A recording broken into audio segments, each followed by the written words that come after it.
Okay, so we're back at Barn to 180 today. We are sealing the floors. Remember we sanded them down the other day and did all the prep work. It's still raining outside. It's been raining for like a month, but what are you gonna do, right? So anyway, we're working in here today. The first thing we did was this outdoor patio, and I don't know, I think it's looking pretty good. The other thing that we sealed is the utility room. I know it's really hard to tell right now, but it looks pretty good. We over by the window, you should be able to tell where the washer and dryer box is at.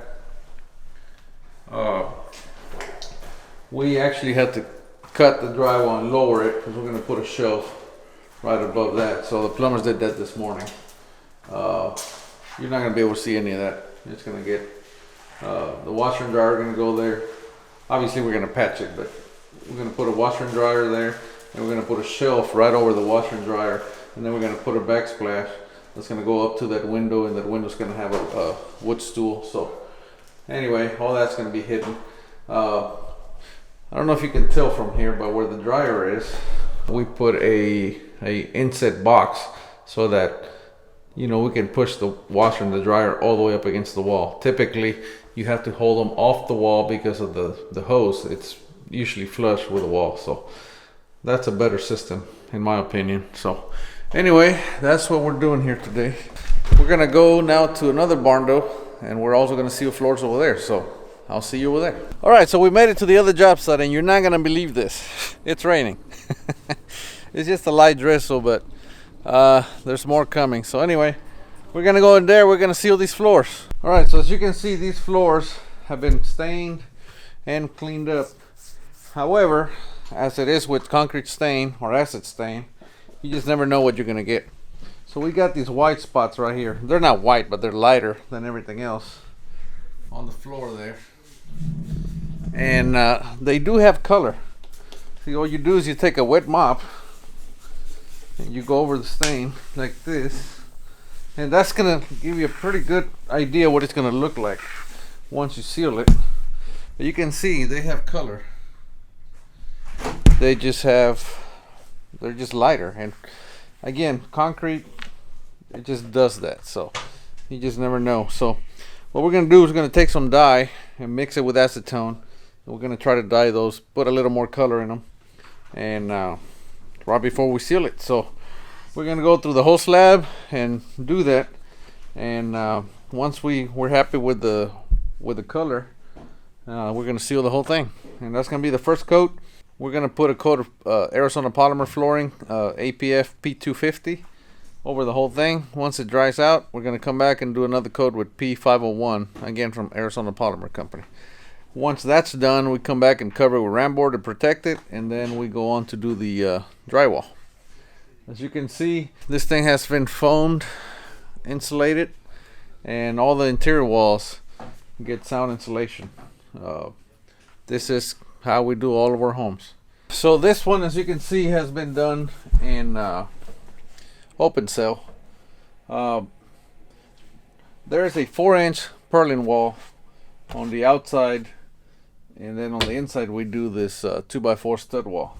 So the total wall thickness is 8 inches. All right, so you can see how much of the stud is exposed right here.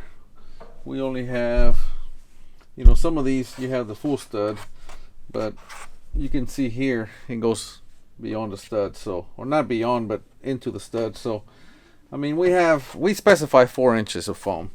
So obviously they cannot get this thing perfect, so we just let them know that, hey, if it goes beyond, then don't worry about it, just leave it on there, like here.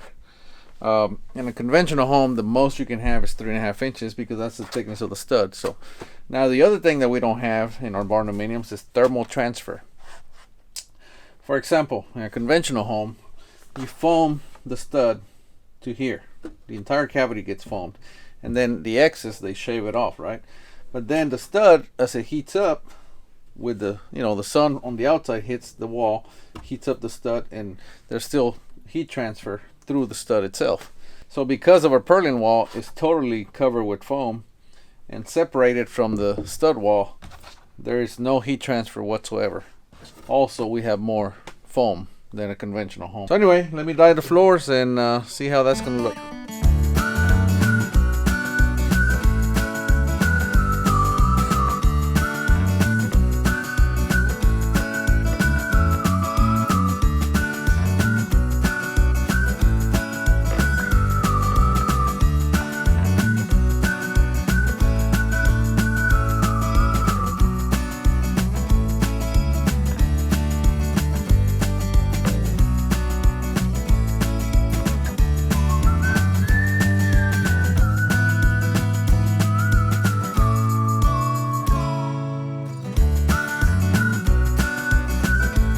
Alright, so as you can see, all the light spots are gone now.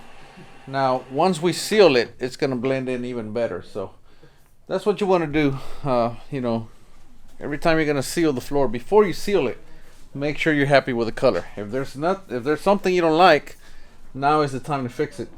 Now, between the first and the second coat, you have you have one more chance to fine tune it and get it exactly how you want it.